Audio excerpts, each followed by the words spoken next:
are dead. All my favorite people are dead. All my favorite people are dead. All my favorite people are dead. Well, hello, breathers. And welcome back to another fabulous episode of All My Favorite People Are Dead. Well, buckle up and put on your helmets. Don't lick the windows on the special bus, because here we go. It's the year of the Sioux. I'm Sue Teresi. I'm Shannon Butler. And I discovered that 2024 is, yes, the year of the dragon for all those celebrating, which is lovely. Okay. However, this is the year of the Sioux. Why is it the year of the Sioux? I'm glad you asked, Shannon. That means that I'm at that point where I say to myself, if this is not serving Sue, it needs to go. Agreed. Whether it's a job or a relationship with a person or, you know, bell bottoms that I have hanging in my closet since the 70s or stress. Yeah, I've decided in my head, I stop and I go, is this serving Sue? Does it bring you joy? Right. If it's not bringing me joy, it's going to freaking go. Okay. So that's where I'm at. That's where I'm at. So that's my mantra now. Is this serving Sue? And you have a theme song. I think, well, in my head all day long, I hear, what the hell? What the hell? Thank you, TikTok. I'm on TikTok because of you. I know. I am on TikTok way too much, and I watch a lot of videos, and I watch a lot of cat videos.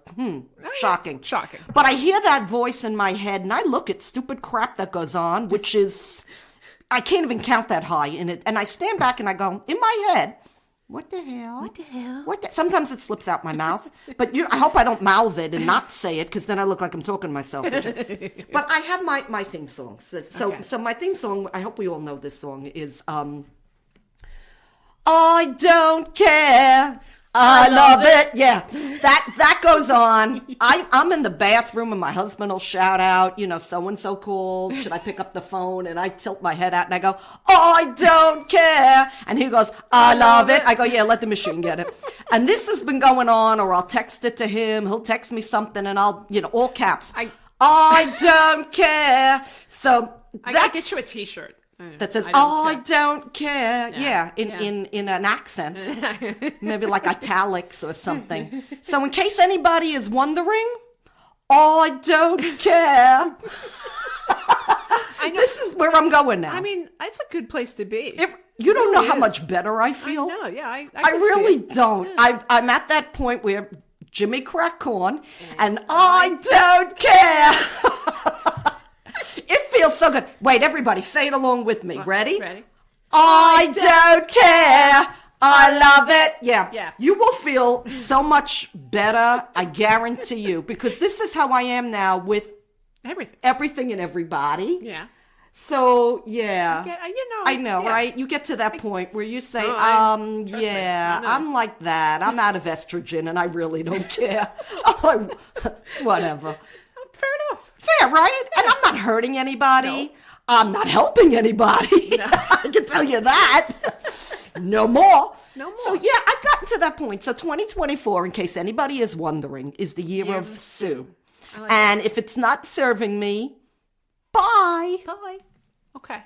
Fair enough. And I've earned this. Okay. I gotcha. I know you do. I think that's fair. I do, too. I'm not being unfair. I'm just tired. I'm tired. I mean, I don't have the strength to care. I hear you. I'm all out of shits to give. I may have a rat's ass laying around. I might not. No, you but don't. You have cats. I have cat's ass laying around. But I'm, bye now.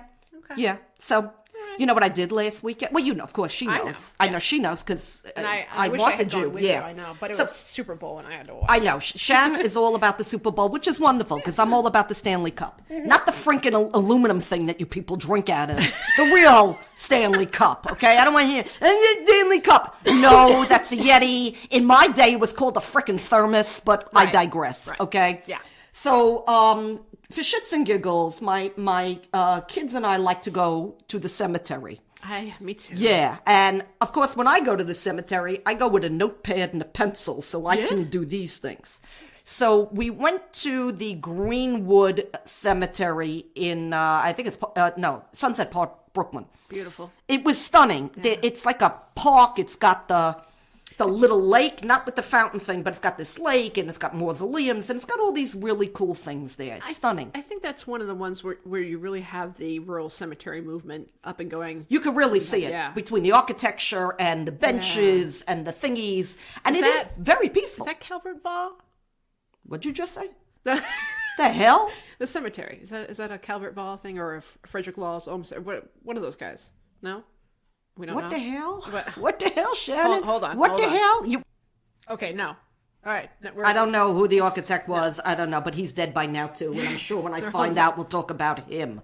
But it was so beautiful, and I mean, I can't say okay, the cemetery is peaceful, okay, Sure. but it was. If there weren't all these dead guys, you wouldn't know, and you would have thought it was a park. Right. So it was beautiful. That's the whole purpose. Yeah. So we had this really cool tour guide, and he was talking about, different things. And one of the guys stuck out in my husband's brain, actually, because he remembered his name, because I can't remember that either. George Tilyou. And I know I'm pronouncing it right, because that's how the tour guide pronounced it. Because I would have completely botched it. George Tilyou. Okay. Yeah. George Cornelius Tilyou, 1862.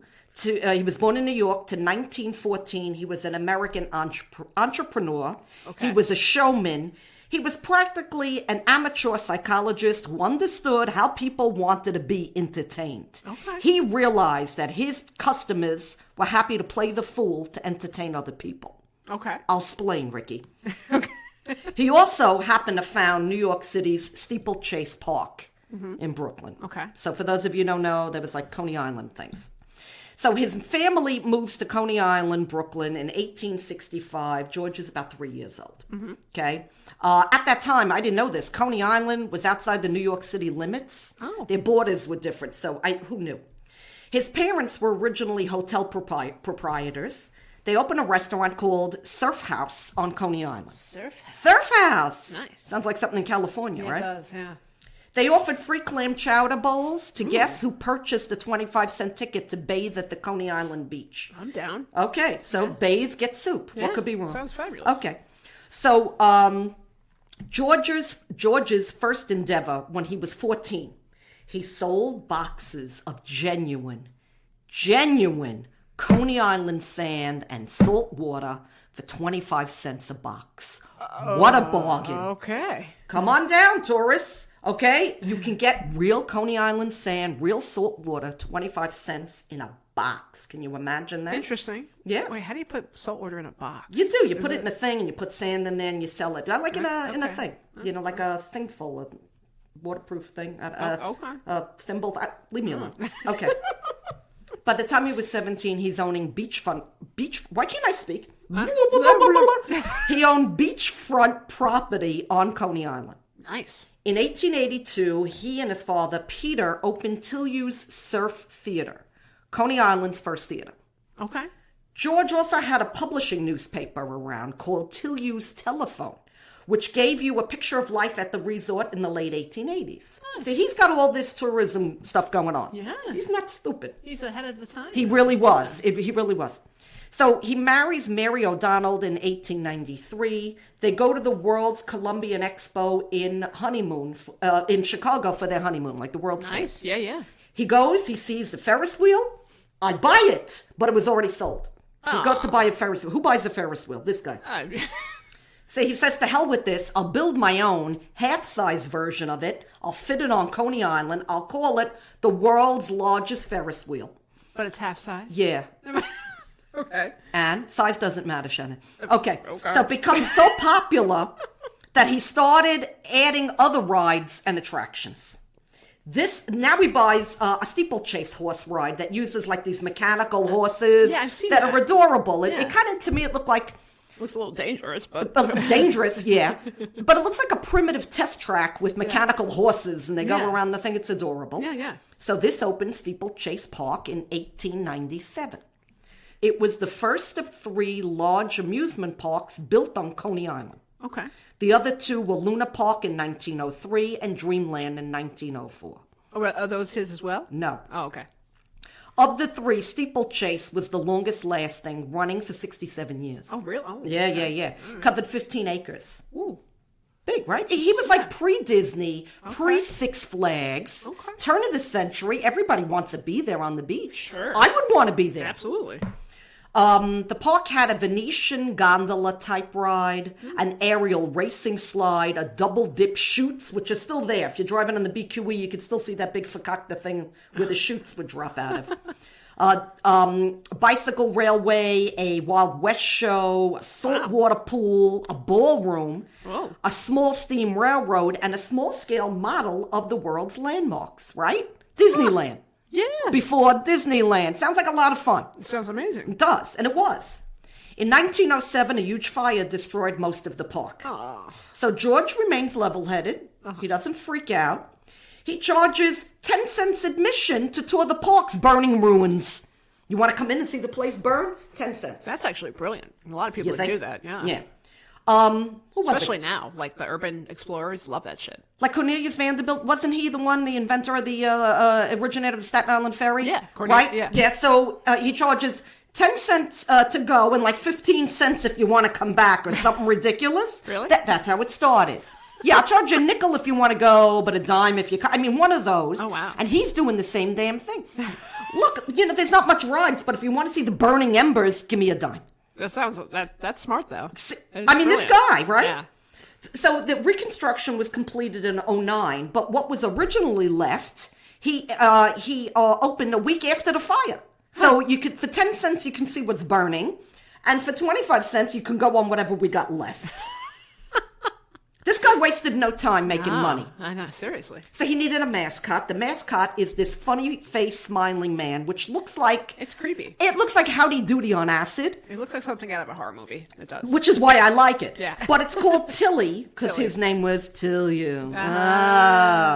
So Tilly becomes the mascot, becomes a symbol of Coney Island. It represented the area's wholesomeness and neoclassical architecture, combining with its veneer of a little hidden sexuality. We're not going to go there. Tilyou was also involved in other numerous amusement parks, such as Rockaway Beach in New York, Atlantic City in Jersey, Asbury Park in Jersey, St.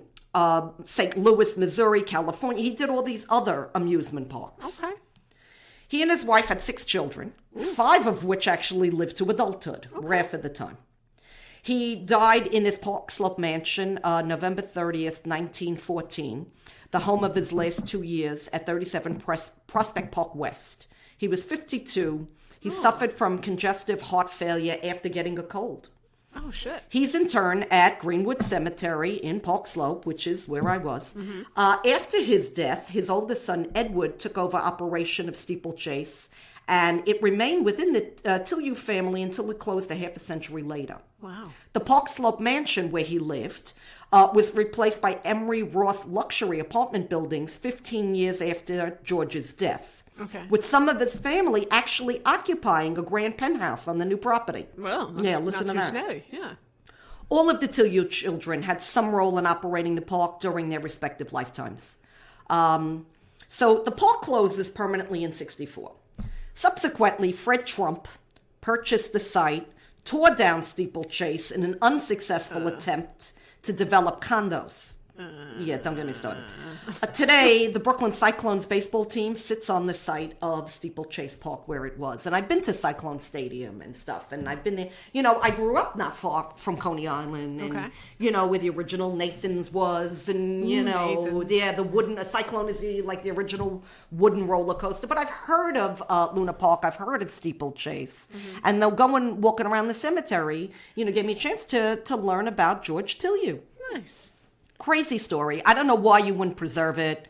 You know, there were stories that the tour guide was telling us that they had, like, you know, that guy Trump had people like throwing baseballs into the open lot, trying to break the stained glass. It was just became a crap show. And, you know, and then he tried to build stuff on it, and that never happened anyway. Just, you know, made crap out of it. But this guy, I don't know if I like this guy or not. That's part of my problem. I'm like... Because, you know, anybody that charges 10 cents to see burning thing, oh, well, you know, I mean, he was looking to make a nickel, and I get that he was a real showman and a real entrepreneur, but Yeah. just to the point of taking advantage. Hey, if I got a people- box of sand for you. Listen, if people are dumb enough to Well- spend their money that way, Right. I mean, not for nothing, but I love visiting ruined, burnt out places, so I'd be doing it. I get it. But, I have a bridge to sell you, come take a look type of thing. I don't know. That's what he reminded me of. I don't know, because you got what you paid for. You want Yeah. to come see burnt buildings? Here you go. Yeah. I don't think that's a bad thing. I don't know. It's like taking advantage. I mean, it's not like he was abusive to people. No, nothing like that. Nothing like that. But I just think that he was wasting no time selling, any kid who will sell somebody a box of sand makes me go, what the hell? That is... Right? Hey, Stuff no, like that. Because you know what? When you go down along the coast and you go into these stupid gift shops, there's always somebody selling little jars of sand. Or Elvis's sweat or a little vial of that.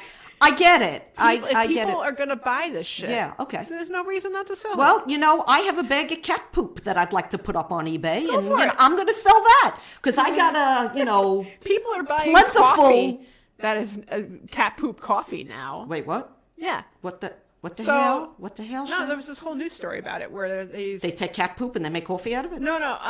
The cats eat the coffee beans, Okay. and then they poop it out, and then they turn that into coffee. First of all, how healthy is it to give a cat a coffee bean? don't know. That can't be good for the cat. Let's start with that. I would never feed my cat Something along those a lines. coffee bean, and the cat poops out the bean, and now the bean is like what, fertilized? It's and they make coffee out of that. Yeah, okay. I'm I'm going to not- get right on I'm that. not I'm making in the this wrong stuff. line of work. And not what is it even called? I know cat poop Coffee? So they're no. I'm This is telling you, a thing. It's a real thing. Yeah, it's a real thing. Okay. Kitty Town coffee. Yeah, Okay. Yeah, it's a real thing. Because why? I don't know. Okay. I would never give my cat Yeah, a it's coffee partially digested coffee cherries, which have been eaten and defecated by cats. Yep. Now Google are coffee beans healthy for cat consumption? Because I'm pretty sure I know the answer to that. Can you feed a cat a coffee bean? Right? Not good. I can't picture that being good. What kind of moron would do that? Can't be good. I'm going to ask my vets. Very dangerous. Okay. Yeah, because it's caffeine. It can't be good for cats. You can't give a cat that. I mean, you could kill a cat or a chihuahua with a little piece of chocolate. Somebody's doing it. Yeah, they're killing cats. Find out who it is. Does it say where they live? I'm going to go rescue the cats. What the hell? I know. I got regular uncaffeinated cat poop and plenty of it made daily. If anybody's interested, I'll sell it to you for $1/4 a bag. In a box. Yeah, along with soil from my front yard. Genuine, yeah. Genuine. Yeah. Sue's soil. Sue's soil and Sue's cat poop, and I'm going to sell you a bridge. So there you go. Okay. All righty. Mr. Tilyou. Sue is following in your footsteps. There I am.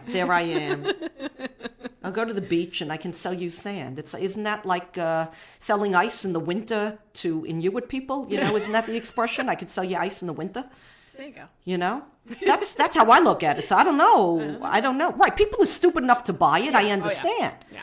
But I don't think that's the nicest thing you can do. Okay. But he had millions and billions of dollars, and I don't. So joke's on me. Right.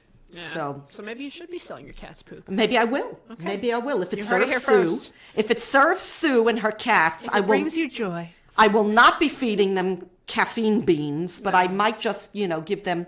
You can have cat poop with partially digested cat treats. Oh, okay. So I will be selling them. Look for that. Coming soon to a grocery store near you, dear breather. Oh, God. I'm in a mood. All right. All right. Anything else? That's it. That's all we got. Well, she's Shannon and I'm Sue, and thank you for listening to another fun Mashugana episode of All My Favorite People Are Dead. Bye. Go eat some cat poop. I know that you think you're the coolest one in town, but to me you'll be much cooler when you're 6 feet underground. Some of us are crazy, some are smart and brave. Well, it doesn't really matter, we all end up in the grave. All my favorite people are dead. All my favorite people are dead. I'm saying all my favorite people are dead.